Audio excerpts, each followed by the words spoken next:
If you're one of those people who can't handle blood and violence, then you're in the wrong place, pal. Click away now or you'll be seeing some pretty traumatizing stuff, but if you are sick in the head, like me, and also enjoy watching the most violent scenes unfold in anime, then you're in the perfect place, baby. Because today we'll be diving into the top 10 most messed up anime out there. So buckle up, because this is going to be gruesome. Okay, pause everything. Before we get to the part where anime characters rip each other's souls out, I need to talk to you about something that's absolutely ruined my sleep schedule. And that would be Haikyuu Fly High. Yep, they finally did it. They made the Haikyuu mobile game, and it's actually good. Like, addictive gacha hell, just one more match kind of good. You get to build your ultimate volleyball dream team, summon your favorite boys with dramatic gacha pulls, and then wreck the court in glorious 3D. With voice lines straight from the anime. Want Hinata doing his quick attack, Kageyama sitting like a god, Tsukishima being a salty legend, it's all here.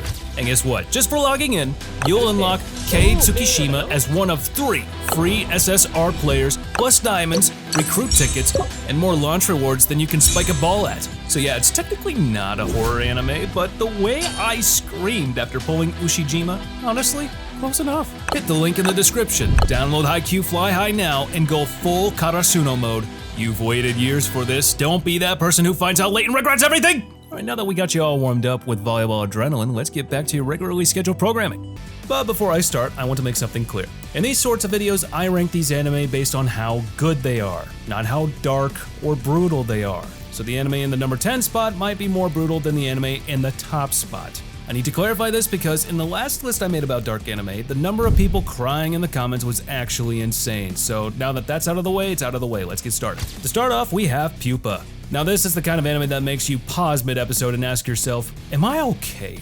Clocking in at under 5 minutes per episode, it still manages to cram in more psychological horror and body horror than most full-length series. And the story focuses on 2 siblings who are infected by a virus. Now I'm gonna keep the next part short, otherwise I'm gonna be seeing a yellow $sign on this video.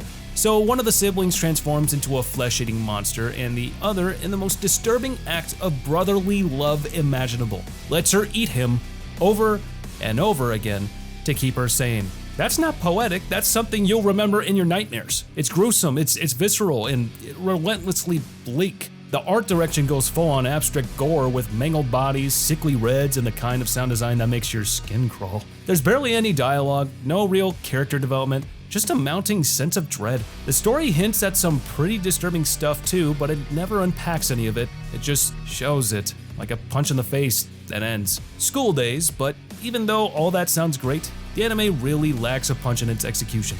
Like, it's not even mid, it's just bad. So if you're still interested, go ahead and watch it if you really want to mentally scar yourself for the next couple of weeks. Next at number 9, we have School Days. Only a few anime have set off their own genre as spectacularly as School Days, and what starts as a generic high school love triangle quickly devolves into a psychological demolition derby of manipulation, betrayal, and unchecked desire. And yeah, it's a lot. At the center of it is probably one of the most hateful protagonists in romance anime history. But it's a close match. I'm looking at you, Rent-a-Ho. This piece of trash guy begins as a shy guy crushing on a classmate.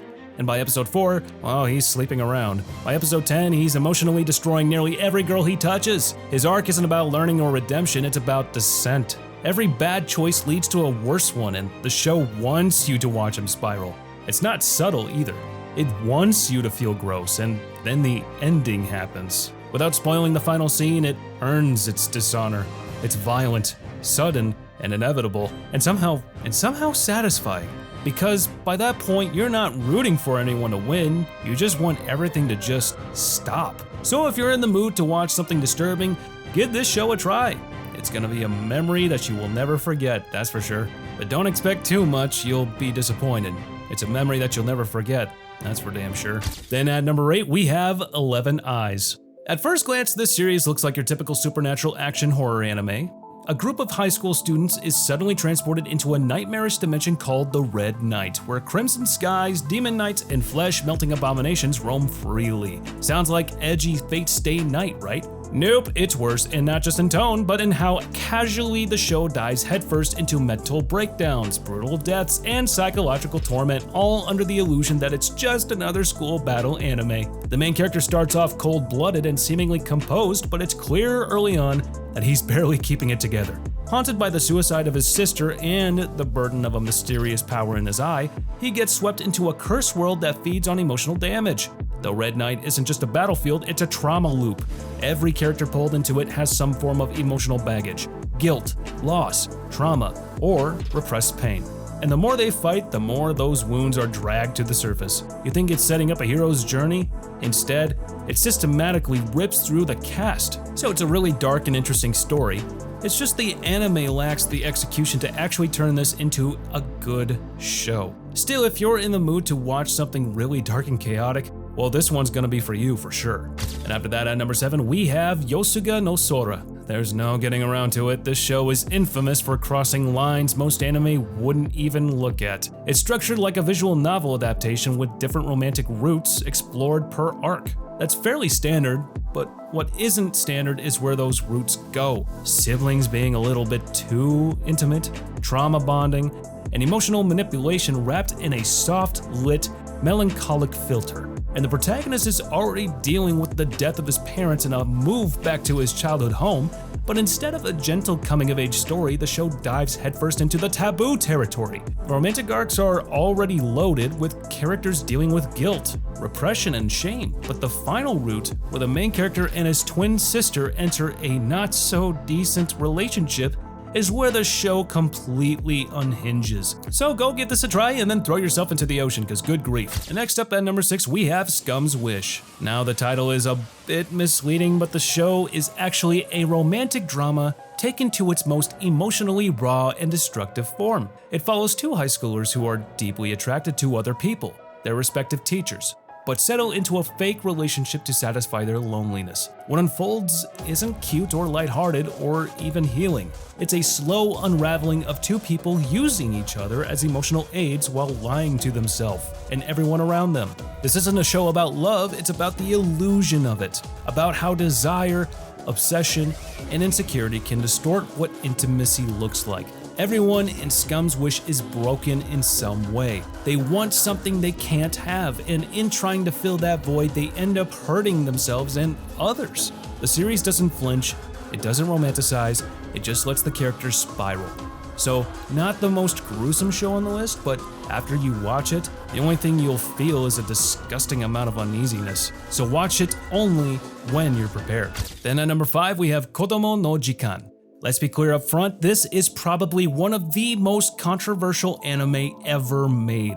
The story follows a newly hired elementary school teacher and a student who becomes aggressively attached to him. And I think all of you can already guess where it went from there. The premise alone stirred global backlash, and it's not hard to see why. The core tension is built on completely inappropriate behavior from a child toward an adult. But what keeps it from being tossed in the trash outright is what makes it so psychologically difficult to watch, is that beneath the unsettling dynamic, the series is trying to say something. The kid isn't just acting out randomly, she's emotionally damaged, carrying trauma far beyond her years. The story hints at neglect, grief, and abandonment, and uses her behaviors as a red flag rather than a punchline. That doesn't mean the execution always lands, in fact it often misfires, but still, if you're ever in the mood to watch something that'll make you question your own life choices, well, this one's the one for you. Next up at number 4, we have Mirai Nikki. Alright, this is what happens when you hand teenagers supernatural powers and zero emotional maturity. At first glance, it's a battle royale survival game anime, think Danganronpa, but with more blood, paranoia, and broken personalities. But here's the twist. Every participant has a diary that can predict the future in different ways, and only one can survive to become the new god of time and space. And the center is a socially withdrawn boy who wants nothing more than to be left alone. Unfortunately, he becomes his favorite obsession of Yuno, who is the blueprint for the modern yandere. Obsessive, violent, and dangerously unstable. Her love for him is absolute, and the line between protection and control gets erased almost immediately. Mirai Nikki wraps its psychological horror in action and suspense, but its real terror lies in how it strips its characters of stability. Everyone's lying, scheming, or slowly losing it. The show doesn't pretend to be hopeful, it thrives on watching people break. So watch it and make yourself psychologically unstable for the next couple of days. After that, at the third spot of today's list, we've got Belladonna of Sadness. Now this show isn't just disturbing, it's like watching a fever dream drawn in oil paint. Released in 1973 and unlike anything before or since, this experimental anime follows a peasant woman in medieval France who is tortured in the most atrocious ways, betrayed, and eventually turns to a Faustian deal to gain power through dark forces. The story is linear, but the presentation is anything but. The art is surreal and seductive, flowing like stained glass windows in motion. It's mostly still images, shifting paintings, dissolving shapes, dissolving people. And that's the point. The horror isn't just in what happens to the main character, but in how it's shown. There's no safety in the visual style, no filter between you and the violence. It's emotional, physical, and social. Now, I want to recommend this anime to every other person I meet, but the fact that this show leans into some really dark territories doesn't make it everyone's cup of tea. So if you're a sucker for that type of show, give this a try. Then, at the silver spot of today's list, we have Elfen Lied. Now, this is probably the most popular anime on this list, so I'll keep the plot recap short. The central figure is Lucy, or New, depending on her fractured personality, a mutated human with invisible arms and a tragic backstory. After years of being abused, studied, and discarded, she escapes, setting off a chain of violence that grows more personal and painful by the episode. So Elfen Lied opens with a bloodbath, and it never really lets you breathe after that. The image of a naked girl with telekinetic vectors casually decapitating guards in a government lab is iconic at this point. Not because it's shocking, but because it sets the tone. This show is about what happens when you cage, torture, and dehumanize something long enough for it to snap.